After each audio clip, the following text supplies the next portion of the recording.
और देखिए इस पूरी की पूरी टेबल को आप 4 पॉइंट के अंदर इजीली रिमेंबर कर सकते हैं। और इन 4 पॉइंट्स में से नंबर 1 पॉइंट क्या है? उंड केयर, मतलब कि कैटेगरी चाहे ए हो, ए कैटेगरी हो, यहाँ पे डी नहीं आएगा, यहाँ पे बी आएगा, बी कैटेगरी हो, सी हो चाहे डी हो, सभी में क्या है? उंड केयर कॉमन है। देखिए उंड केयर, उंड केयर, उंड केयर, उंड केयर, उंड केयर, उंड केयर, उंड केयर, उंड केयर। तो this is number 1 point. Second point क्या है कि कैटेगरी बी और सी, कैटेगरी बी और सी, इनमें भी एक चीज कॉमन है। मतलब कि कैटेगरी बी के अंदर चाहे क्लीन उंड हो चाहे अनक्लीन उंड हो, या बोल दीजिए कैटेगरी सी के अंदर क्लीन उंड हो या अनक्लीन उंड हो, इनमें एक चीज कॉमन है जिसे मैं ग्रीन से क्या कर रहा हूँ? सर्कल कर रहा हूँ। और वो क्या है कि सभी में टीटी की सिंगल डोज देनी है, टीटी की सिंगल डोज देनी है। ओके, आई होप आप मेरी बात समझ गए होंगे।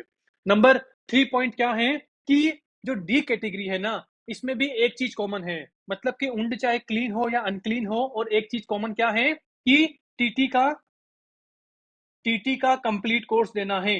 ओके, देखिए यहाँ पर है TT complete course, TT complete course. देखिए कंफ्यूज मत होना, यहाँ पर क्या है? टीटी की सिंगल डोज, टीटी की सिंगल डोज, टीटी की सिंगल डोज, टीटी की सिंगल डोज। बट डी वाले में क्या है? मैंने क्या बोला था कि ए से डी की तरफ जा रहे हैं, मतलब कि टिटनेस होने के चांसेस बहुत ज्यादा है।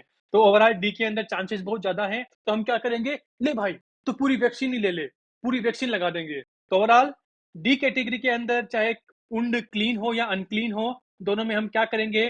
टीटी का कंप्लीट कोर्स लगाएंगे, टीटी का कंप्लीट कोर्स लगाएंगे। एंड नंबर 4 पॉइंट क्या है? टीआईजी से रिलेटेड, यानी कि टिटनेस इम्यूनोग्लोबुलिन से रिलेटेड। मतलब कि लास्ट की जो 2 कैटेगरी है ना, कैटेगरी सी और कैटेगरी डी, मैंने बोला क्या कि हम ऐसे ऐसे डी की तरफ आ रहे हैं, मतलब टिटनेस होने के चांसेस बहुत ज्यादा है। मतलब कि सी में चांसेस बहुत ज्यादा है, डी में भी चांसेस बहुत ज्यादा है। और सी और डी में भी चांसेस ज्यादा कहां पर हैं? जब उंड क्या है? अनक्लीन है। तो overall category C, category C और कैटेगरी डी का जो अनक्लीन उंड है ना, उसके अंदर हम क्या देंगे? टिटनेस इम्यूनोग्लोबुलिन देंगे, टिटनेस इम्यूनोग्लोबुलिन देंगे, जिसे मैंने येलो से हाईलाइट कर रखा है। तो ओवरऑल इन 4 पॉइंट के अंदर आप इस पूरी की पूरी टेबल को एकदम टिप्स पे कर सकते हैं। ओके, मैं एक बार स्पीड से इन 4 पॉइंट को आपको रिवाइज कराता हूं, ताकि ये टेबल एकदम टिप्स पे हो जाए और आप सोते सोते भी पूरा बोल सके। तो देखिए नंबर 1 पॉइंट क्या है कि सभी में क्या आएगा? उंड केयर आएगा। देखिए उंड केयर, उंड केयर, उंड केयर, उंड केयर, उंड केयर, उंड केयर, उंड केयर, उंड केयर। नंबर सेकंड पॉइंट क्या है कि जो बी वाली कैटेगरी है, जो सी वाली कैटेगरी है, इसमें एक चीज कॉमन है, और वह क्या है? Tetanus single dose, tetanus single dose, tetanus single dose, tetanus single dose, खत्म। नंबर 3 पॉइंट क्या है कि जो डी वाली कैटेगरी है, मतलब कि टिटनेस होने के चांसेस बहुत ज्यादा है, तो हम क्या करेंगे यहाँ पर? मतलब कि यहाँ पर भी एक चीज कॉमन है, TT complete course, TT complete course. मतलब कि यहाँ पर टीटी सिंगल डोज नहीं है, यहाँ पर क्या है? टीटी कंप्लीट डोज, मतलब कि टिटनेस का हम पूरा का पूरा वैक्सीनेशन लगवाएंगे। एंड नंबर 4 पॉइंट क्या है कि लास्ट की 2 कैटेगरीज, और इन 2 की भी कौन सी?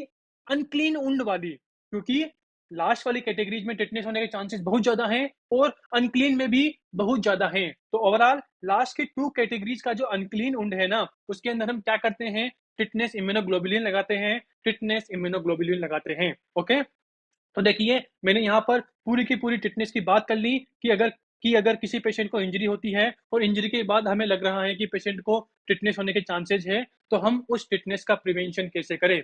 ओके, आई होप आप मेरी बात समझ गए होंगे।